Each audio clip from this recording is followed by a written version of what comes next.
নতুন একটি ভিডিওতে আপনাদের সকলকে স্বাগত। এখন আমি রয়েছি পুরীতে।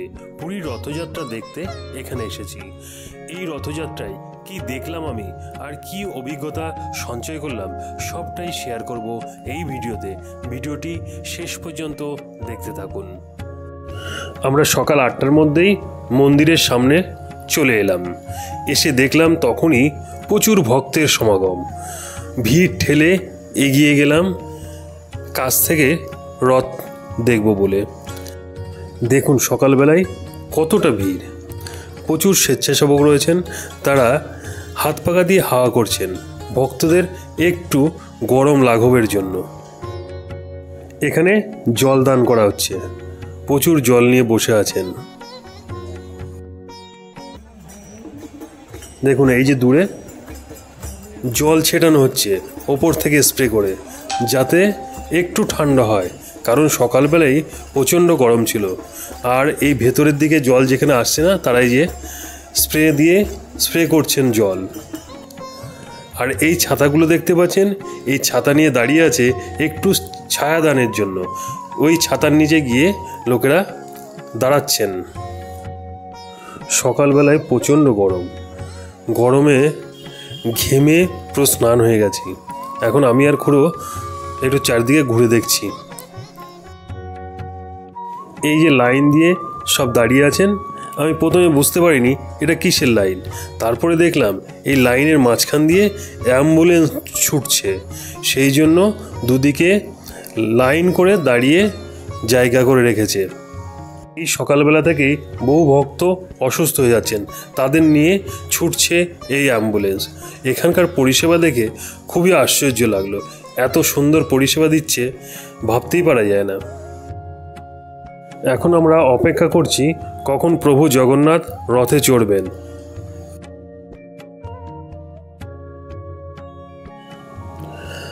এখানে দেওয়া হচ্ছে শরবত। এই দেখুন গরমে অস্থির হয়ে এরা চলে এসছে একটু জল দিয়ে ঠান্ডা হওয়ার জন্য। এই যে ওপর থেকে জল স্প্রে করে দিচ্ছে। চলুন এবার ঘুরতে ঘুরতে জেনে নিই এই রথ সম্বন্ধে কিছু কথা। এই রথ প্রতি বছর নতুন করে তৈরি করা হয়, তবে রথের চূড়ার কলস, রথের জগন্নাথ, বলরাম আর সুভদ্রার পার্শ্বদেবতার যে কাঠের মূর্তিগুলি, রথের সারথি এবং ঘোড়াগুলি রেখে দেওয়া হয়। পরবর্তীকালে তাদের সংস্কার করে রং করা হয়। প্রতি 12 থেকে 18 বছর অন্তর জগন্নাথ দেবের নবকলেবরের সময় এই পুরাতন মূর্তিগুলিকে একসাথে কৈলি বৈকুণ্ঠতে সমাধি দেওয়া হয়। তারপর নতুন করে ওই সকল মূর্তি তৈরি করা হয়। পুরীর রথযাত্রা উৎসবে জগন্নাথ, সুভদ্রা আর বলরামের 3টি পৃথক পৃথক রথ রয়েছে।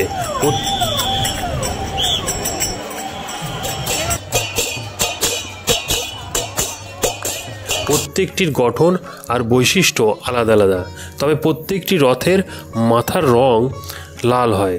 প্রতি রথে 4টি করে কাঠের তৈরি ঘোড়া থাকে এবং একজন সারথি রয়েছেন।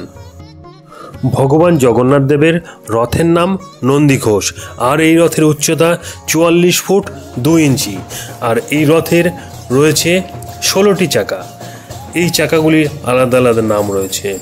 এই রথের যে ঘোড়া রয়েছে সেই ঘোড়ার রং সাদা। এখানে রয়েছে 4টি ঘোড়া, সেই ঘোড়ারও আলাদা নাম রয়েছে। আর এই রথের সারথি হলো দারুকা। ভগবান বলভদ্রের রথের নাম তালধ্বজ। এই রথের উচ্চতা 43 ফুট 3 ইঞ্চি। এই রথের চাকার সংখ্যা 14টি। এই রথেও 4টি ঘোড়া রয়েছে, সেই ঘোড়াগুলির রং কালো। আর এই রথের সারথি হলো মাতলি। দেবী সুভদ্রার রথের নাম পদ্মধ্বজ। এর উচ্চতা 42 ফুট 3 ইঞ্চি। এই রথের চাকার সংখ্যা 12টি। এই রথেও রয়েছে 4টি ঘোড়া, তাদের রং লাল। আর এই রথের সারথি অর্জুন। রথের দিনে সর্বপ্রথমে থাকে বলভদ্রের রথ, তারপরে থাকে দেবী সুভদ্রার রথ এবং সর্বশেষে থাকে ভগবান জগন্নাথ দেবের রথ। বেলা বাড়তে থাকলো। বেলা কিছুটা বাড়ার সঙ্গে সঙ্গে দেবতাদের রথে তোলার জন্য তোড়জোড় শুরু হলো। সেই রথে ওঠানো দেখার জন্য এগিয়ে গেলাম ভিড়ের মধ্যে, কিন্তু যা ভিড়ের অবস্থা তাতে বেশিক্ষণ দাঁড়াতে পারলাম না। তাই ভিড় ঠেলে কোনো মতে বেরিয়ে এলাম। এসে রাস্তার এক সাইডে দাঁড়িয়ে থাকলাম। দূর থেকেই দেখলাম দেবতাদের রথে চড়া।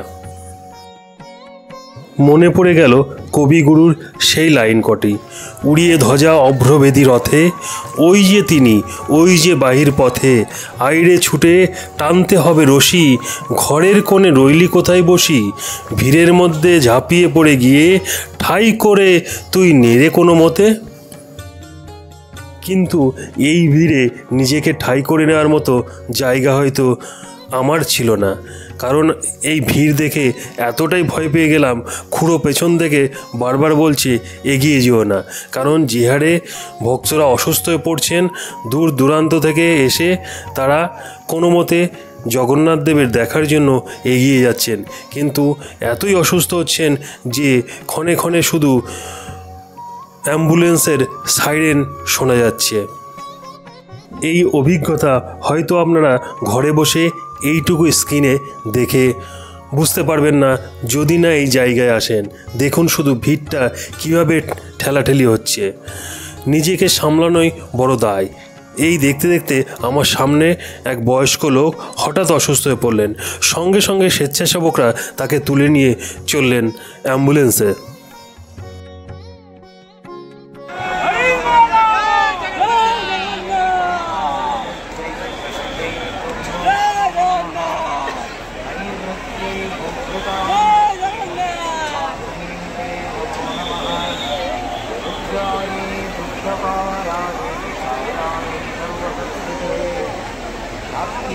বেলা বাড়ার সঙ্গে সঙ্গে পুরীর রাজপথ জনসমুদ্রের আকার ধারণ করেছে।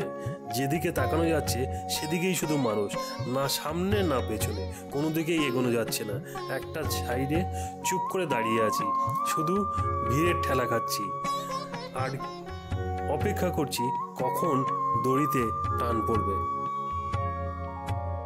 এ এক অদ্ভুত অভিজ্ঞতা সঞ্চয় করলাম পুরীর এই রথে এসে। এটাই আমার প্রথম পুরীতে আসা, তাও আবার রথের সময়। নতুন অভিজ্ঞতার সঞ্চয়। তবে এবার যা দেখলাম, পরবর্তীতে আবারও আসার ইচ্ছা রইল।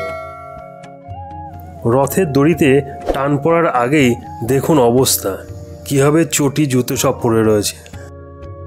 এই ভিড়ের ঠেলা সহ্য করে দাঁড়িয়ে রয়েছি শুধুমাত্র রথের দড়িতে টান পড়ার অপেক্ষায়।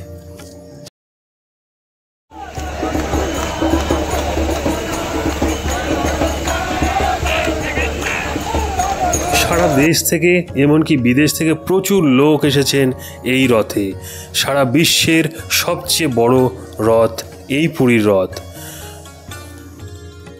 বিভিন্ন বয়সের লোক রয়েছেন এখানে, ছোট থেকে বড় সবাই অপেক্ষায় রয়েছেন জগন্নাথ দেবের দর্শনের জন্য।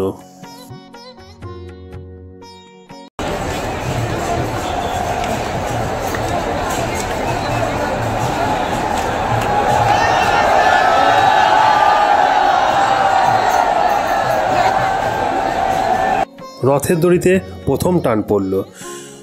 এখন বেলা অনেকটাই হয়ে গেছে, আমাদের আজকে এই পর্যন্তই দেখে ফিরে যেতে হবে, কারণ আজ রাতেই আমাদের ট্রেন ধরে বাড়ি ফিরব রাত 10:40 ট্রেন।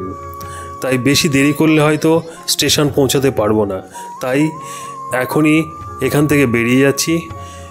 এবছর প্রভুর রথের দড়ি টানতে পারলাম না, যদি প্রভু দয়া করেন আগামী বছর আবার আসব এই রথের দড়ি টান দিতে। সারাদিন প্রচণ্ড পরিশ্রম, সকাল থেকে এই রোদে গরমে থেকে অবস্থা খুব খারাপ।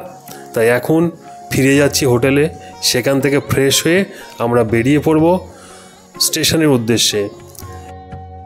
প্রভু জগন্নাথ দেবের কাছে একটাই প্রার্থনা, তিনি যেন সবাইকে সুস্থ রাখেন, ভালো রাখেন, আর আগামী বছর আবার যেন আসতে পারি প্রভুর এই পুরী ধামে।